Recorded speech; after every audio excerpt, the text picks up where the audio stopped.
We have here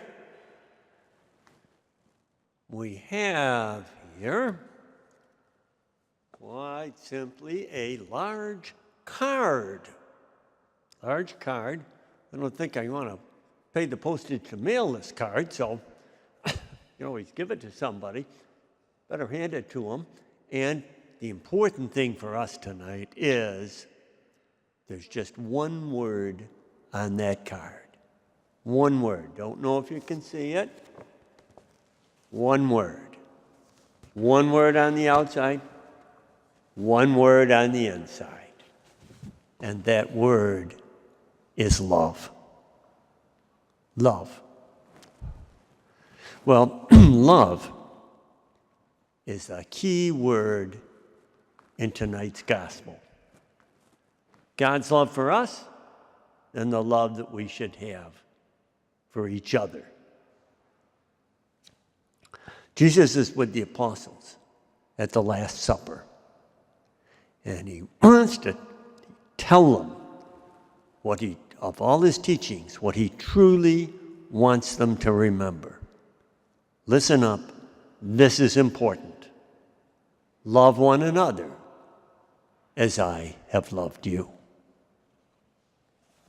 Our topic is love.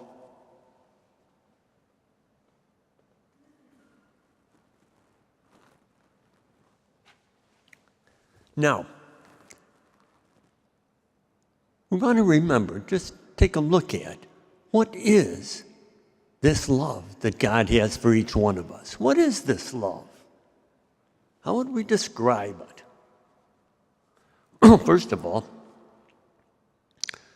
we want to remember that we are loved by God. Love one another as I have loved you. We are loved by God, each one of us. Now, if we can only remember that, it might be a little easier to love one another. We are loved by God. Now, how would we describe this love that God has for us? How would we describe that?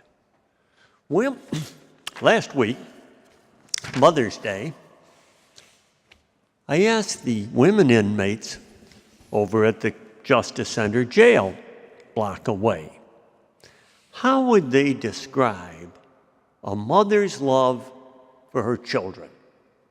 How would they describe a mother's love for her child?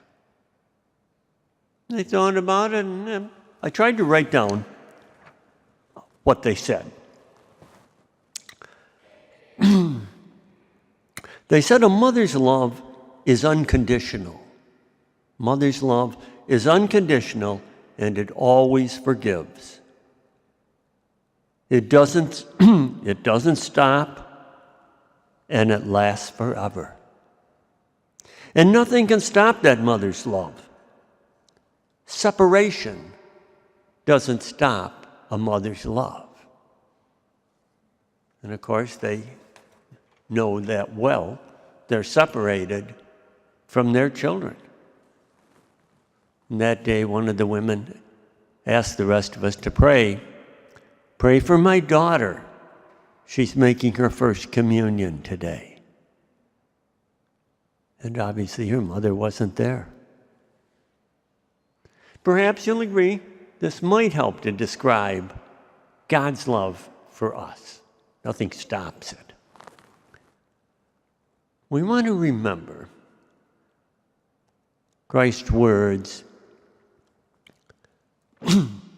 saying, "This is how all people will know that you're my followers.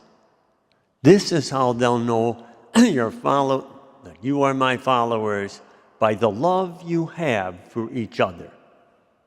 The love and the care you have for those around you."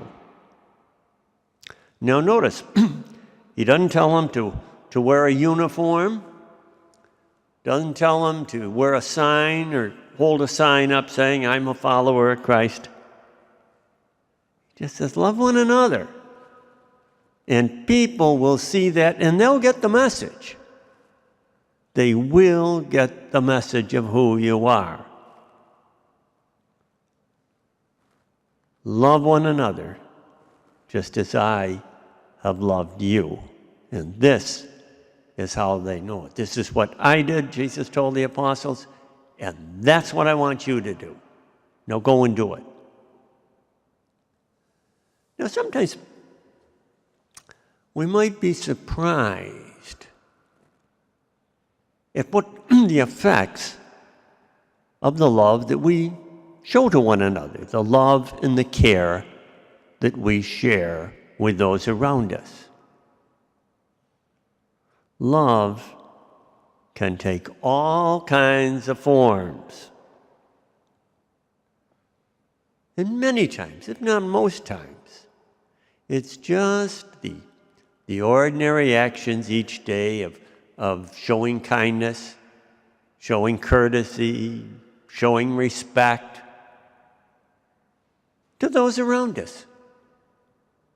Our families, our neighbors, co-workers, kids we go to school with, and even total strangers. We don't always realize what effect that can have. Maybe an example will help.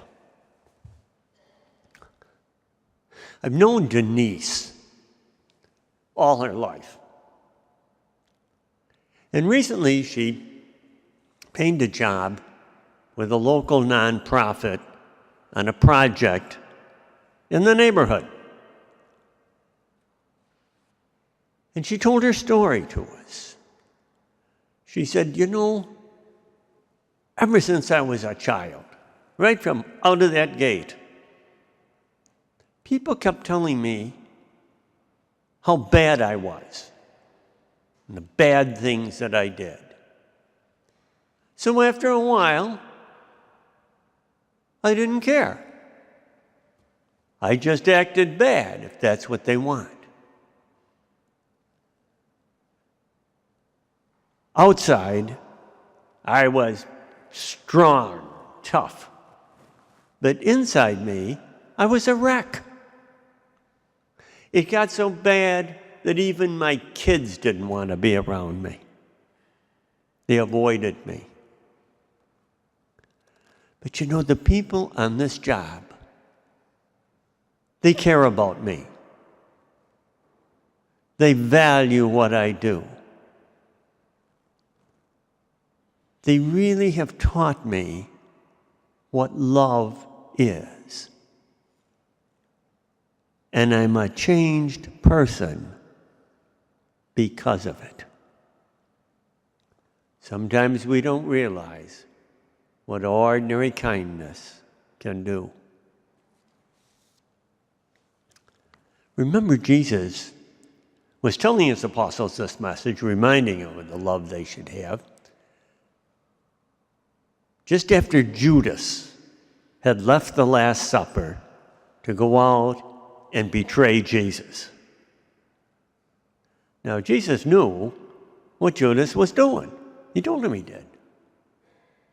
But he didn't let Judas's lack of love drag him down. He continued to love Judas. And we can't let others' lack of love for us drag us down. We have to keep going, and we have to keep loving, no matter what. So as we continue on now, let's ask God's help to keep on loving one another.